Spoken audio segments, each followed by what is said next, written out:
વિશ્વમાં ખૂનખાર સ્ત્રી એને હજારો વર્ષોથી વિશ્વ ભૂલી શકે નહીં, એનું નામ છે ક્લિયોપેટ્રા. ફિલ્મ પણ બની હતી હોલિવૂડની.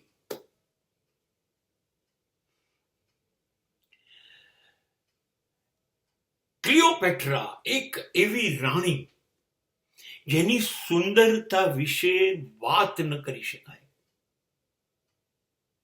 એટલી અદ્ભુત સુંદર.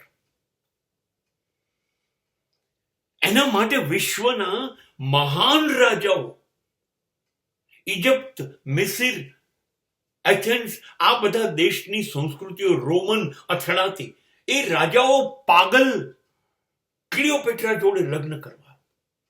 અને આ એકલી રૂપાઈ નહોતી, આ અત્યંત તેજસ્વી સ્ત્રી, આટલી બધી બુદ્ધિ સ્ત્રીમાં હોઈ શકે કે નહીં એ શંકા હતી.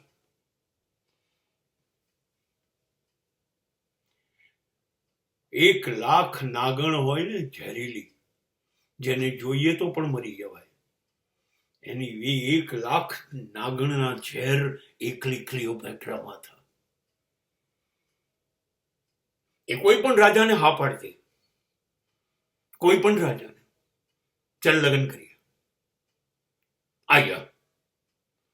અને એને એટલી બુદ્ધિ હતી, અને એ એના પાગલમાં હોય, અને એ રાજાને એના પ્રેમમાં રહીને લૂંટીને બરબાદ કરીને ખતમ કરીને એનું સામ્રાજ્ય લઈ લેતી. અને આ કામ બીજા દેશના રાજાએ એની પાસે કરાયું હોય, અને પછી એ બીજા દેશના રાજા સાથે પાછી લગ્ન કરી લેતી. હવે એક રાજ્યની નહીં, એ 2 રાજ્યની માલિક થઈ ગઈ. બીજા રાજાની જાતે પણ એ આ જ રીતે જીવતી, એનું ઝેર ફરીથી એનામાં ઠાલવતી, એનું આખો દેશ બરબાદ કરી કાઢતી, ખતમ કરી. અને એ કોઈ ત્રીજા રાજાએ કીધું હોય, અને એ ત્રીજા રાજાના માટે પહેલો અને બીજો બંને રાજાઓને મારીને બંનેના રાજ્ય તો લઈ લેતી. હવે મોત આવવાનું છે નક્કી છે ત્રીજા રાજાનું. થોડાક સમય બાદ એ ત્રીજા રાજાને પણ ડંખથી, ઝેરીથી એ રાજ્ય.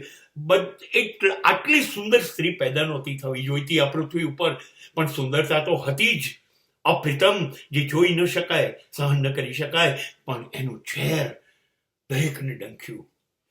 ત્રીજો રાજા પણ, ત્રીજો દેશ પણ બરબાદ થયો. આમ કરતા કરતા ક્લિયોપેટ્રા છેલ્લે એનું જનૂન તો વિચારો તમે. રાજ્યની ભૂખ, મને કેટલા બધા રાજ્ય જોઈએ છે, હું કોઈને પણ બરબાદ કરી શકું, બદનામ કરી શકું. આ અભિમાન અંદર એક રૂપની પાછળ એવું જબરજસ્ત છુપાયું હતું, વિશ્વ સમજ્યું નહીં. અને અંતે જુઓ એની લાલસા, એની ઈચ્છા, એની તાકાત જુઓ તમે.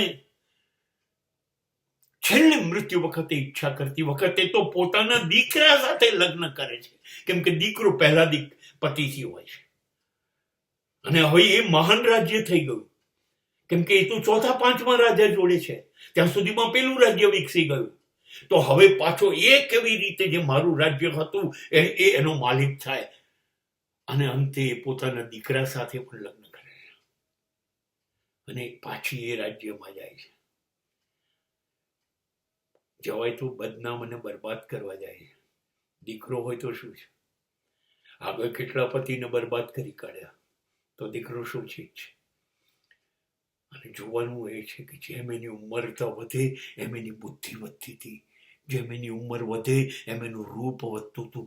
ક્લિયોપેટ્રા કરમાતી જ નહોતી. પણ આગળનો ઇતિહાસ પૂરું વિશ્વ જાણી ચૂક્યો હતો, દીકરો જાણી ચૂક્યો હતો કે આ ફરીથી ડંસ છે, મને મારા પિતાને ખાઈ ગઈ છે ને આવા કેટલા લોકોને ખાઈ ગઈ છે. અને છેલ્લે મૃત્યુ વખતે ક્લિયોપેટ્રા જીતતી નથી, હારી જાય છે અને મૃત્યુ પામે છે.